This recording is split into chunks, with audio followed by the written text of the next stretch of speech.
Halo teman-teman. Kali ini saya akan sharing seputar pengalaman pahit saya, kegagalan strategi investasi saya di masa lalu. Harapannya ketika teman-teman selesai nonton video ini, teman-teman nggak perlu mengulangi kesalahan yang telah saya lakukan. Oke, teman-teman. Namun perlu saya ingatkan, di video ini saya tidak pernah merekomendasikan beli ataupun jual suatu aset instrumen investasi. Ingat, sebelum melakukan investasi, teman-teman harus analisa terlebih dahulu. Oke, jadi kita mulai saja ceritanya. Bagi yang mau rebahan silakan tarik tisu dulu, siapa tahu mau meneteskan air mata. Nah, jadi kejadian investasi ini dimulai sekitaran tahun 2018-2019. Tepatnya kapan, tanggal, jam, waktu, menit, detik, saya sudah nggak ingat ya, tapi sekitaran waktu itu ya. Sebagai informasi tambahan, saya sudah mengenal saham itu 10 tahunan. Saya sempat bekerja sebagai broker di salah satu sekuritas selama 3 tahunan ya teman-teman ya. Nah, berangkat dari situ, saya kembali ingin investasi saham. Karena dulu tuh investasi saham mahal, teman-teman. Itu kalau buka akun aja itu harus 20 juta ya, teman-teman, di tahun 2000 berapa itu ya. Kemudian satu lotnya itu 500 lembar. Nah, sini saya ngomongin saham di pasar Indonesia. Nggak seperti sekarang yang sudah satu lot 100 lembar dan pembukaan rekening kalau nggak salah 100.000 saja sudah bisa ya, teman-teman ya. Nah, kejadiannya bermula ketika saya fokus melakukan investasi, teman-teman. Saya investasi hanya di saham ITMG ya. Kenapa saya investasi di saham ITMG? Pertama, dia bergerak di sektor tambang batu bara.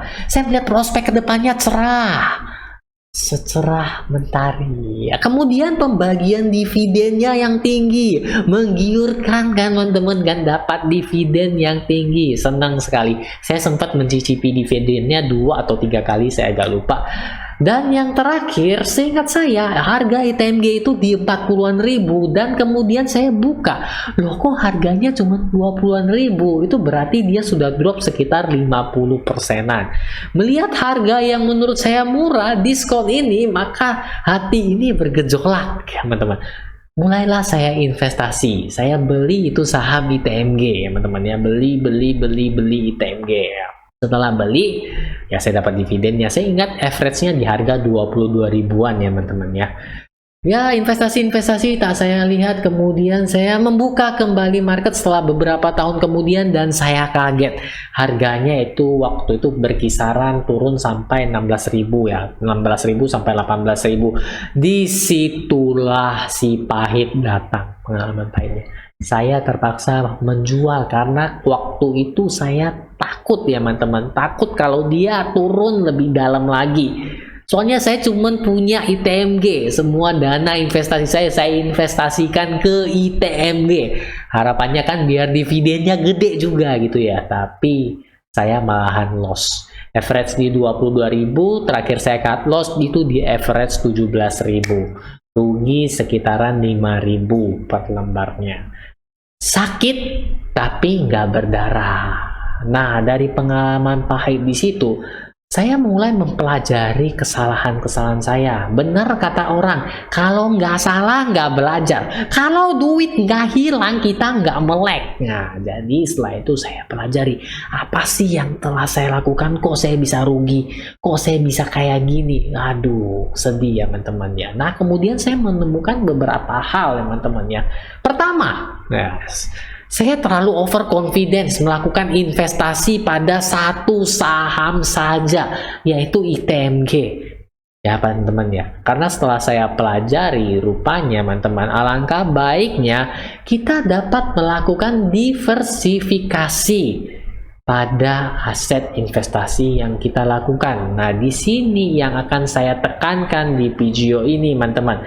Karena menurut saya diversifikasi investasi yang saat ini saya lakukan membuat hati ini lebih tenang. Nah, kita masuk ke step yang pertama, teman-teman.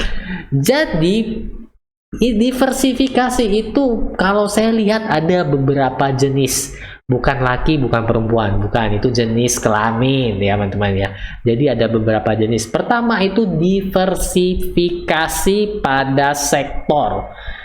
Mengingat kejadian masa lalu di mana saya hanya fokus investasi pada sektor tambang batu bara dan hanya satu-satunya, kamulah satu-satunya, akan kayak lagu jadinya kan. Dan akhirnya loss. Di sini saya mempelajari alangkah baiknya jika saya dapat mendiversifikasi ke beberapa sektor, seperti misalnya sektor tambang batu bara, sektor banking, sektor consumer goods, sektor properti, karena banyak sektor yang ditawarkan. Jadi kenapa enggak kita melakukan diversifikasi ke berbagai sektor tersebut, ya teman-teman ya.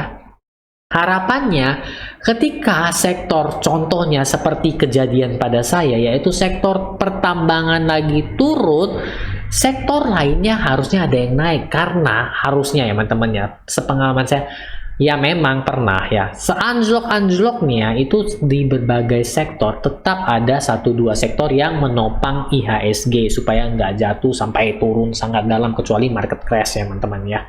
Ataupun ketika ada sektor yang sahamnya naik, kita juga memiliki porsi tersebut. Contohnya banking lagi naik, sedangkan consumer goods tetap. Jadi kita ada pegang kedua sektor tersebut. Seperti itu teman-teman. Kemudian hal yang saya pelajari mengenai kesalahan lampau terdahulu, yaitu masuk ke diversifikasi jenis kedua, diversifikasi pada aset investasi. Ya, jadi ini seperti apa ya teman-teman ya? Ini contohnya seperti gini. Teman-teman yang sudah stay setia, yang Yung pertama Yung hadir Yung, dan sering komen dan sering mampir ke channel ini, terima kasih. Dan tentunya teman-teman tahu saya ada sharing beberapa aset instrumen investasi. 1, saya ada investasi di reksadana. 2, saya ada investasi saham juga di market US. 3, saya ada investasi di Bitcoin, cryptocurrency.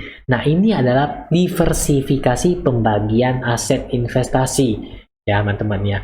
Pada reksadana, saya porsi paling gedenya itu di reksadana saham. Berarti secara umum saya ada investasi di saham pasar Indonesia. Saya milih reksadana karena menurut saya lebih simple. Fokus saya kan ingin ke aset investasi yang lainnya. Jadi saya rutin DCA di reksadana tersebut. Biarkanlah manajer investasi yang berkarya untuk saya. Oke, stop sampai di situ. Kemudian kita lanjut dulu ke cryptocurrency ya teman-teman ya. Saya juga ada investasi ke beberapa koin ataupun token. Nah, di sini saya juga sempat beberapa kali sharing. Dan saya yang terakhir, saya ada investasi di saham US belakangan ini yang akan menjadi jenis diversifikasi yang ketiga yang akan saya bawakan lebih lanjut di video ini. Namun kita balik dulu yang ke jenis kedua ini. Kenapa diversifikasi ke berbagai aset ini menurut saya penting? Dilihat dari risknya, setiap aset investasi itu memiliki tingkat risk yang berbeda-beda. Di sini saya mengkategorikan risk yang sebenarnya saya masuk risk itu sudah high risk, namun saya pecahkan lagi ke beberapa aset. Seperti yang teman-teman ketahui, yang paling volatil itu adalah cryptocurrency ya. Untuk yang pertengah, kalau saya middle ya, kalau investasi saya kan ada low, middle, high. Yang low itu reksadana, yang middle itu saham US, yang high itu cryptocurrency. Ini kalau portofolio investasi saya teman-teman ya. Kenapa? Karena reksadana saya masih membaginya ke reksadana obligasi, reksadana saham sesuai porsinya masing-masing. Untuk di market US, saya cenderung hanya investasi ke big stocks ya teman-teman ya, seperti Apple ya, seperti itu kan teman-teman. Tahu kan Apple ya teman-teman. Kemudian untuk cryptocurrency yang high volatil banget, saya yakin para investor sekarang pada gigit jari seperti saya, karena Bitcoin dari tertingginya 60-an K sekarang sudah ya mulai rebound tapi di 20-an K. Jadi harapannya, kenapa kita membagi-bagi seperti ini? Nah, kenakan saya kan, di cryptocurrency ini lagi turun, tapi di reksadana memang market lagi nggak bagusnya, posisi saya masih stabil. Sedangkan di market US, saya ada plus sedikit-sedikit, seperti itu. Kita membagikan risk ke berbagai instrumen investasi. Nah, Setelah itu kita masuk ke diversifikasi jenis ketiga. Nah, ini adalah dimana kita melakukan diversifikasi ke daerah atau region yang berbeda. Teman-teman tahu saya ada reksadana, di mana reksadananya itu lebih fokus investasi di aset investasi Indonesia. Saya kepikiran kenapa saya nggak investasi juga di market US, karena semua pergerakan market tidak selalu berbarengan ya teman-teman ya. Biasanya oh ya Dow Jones tutupnya naik, IHSG besok juga pasti plus, sikat sekali sikat IHSG turun bisa ya. Ataupun wah pasar Eropa sudah tutup kan, pasarnya kan tutupnya malam, Amerika buka tutupnya subuh ya kalau nggak salah teman-teman ya. Oh Eropa plus, Amerika plus, sekali buka Hang Seng, Nikkei, Kospi minus, Asia minus, Eropa Amerika plus. Di sini saya kepikiran kenapa saya juga nggak membaginya, Indonesia ada, US ada, seperti itu teman-teman. Jadi kita juga membagikan aset diversifikasi kita ke daerah-daerah ya, daerah-daerah maksudnya region-region ya teman-teman ya. Jadi ataupun negara. Jadi ketika ada satu negara yang perkembangannya lebih baik, harapannya kita juga kecipratan seperti itu teman-teman. Lah kenapa pilihnya GoTrade? Karena pertama, waktu saya kepingin investasi, contohnya saham Apple ya teman-teman ya, kan saya lihat harus per lembar. Satu lembarnya sekarang 100-an US dollar, 200-an US dollar. Seperti saham-saham Tesla juga sudah 800-an, tertinggi 1000-an. Ya kalau saya modalnya cuma seiprit, bagaimana saya bisa investasi? Lah muncullah GoTrade Indonesia. Saya agak sedikit tenang karena investasi di GoTrade Indonesia itu mulai dari $1 saja atau hanya 15.000. Seperti itu teman-teman. Nah teman-teman, jadi setelah berpanjang lebar, panjang kali lebar dapat luas, saya menceritakan pengalaman pahit saya, apa yang saya pelajari dari loss atau kerugian saya terhadap investasi, dan saya menemukan bahwa diversifikasi itu penting dalam investasi ya. Jangan all in semua teman-teman, karena kalau anjlok sakitnya di sini teman-teman.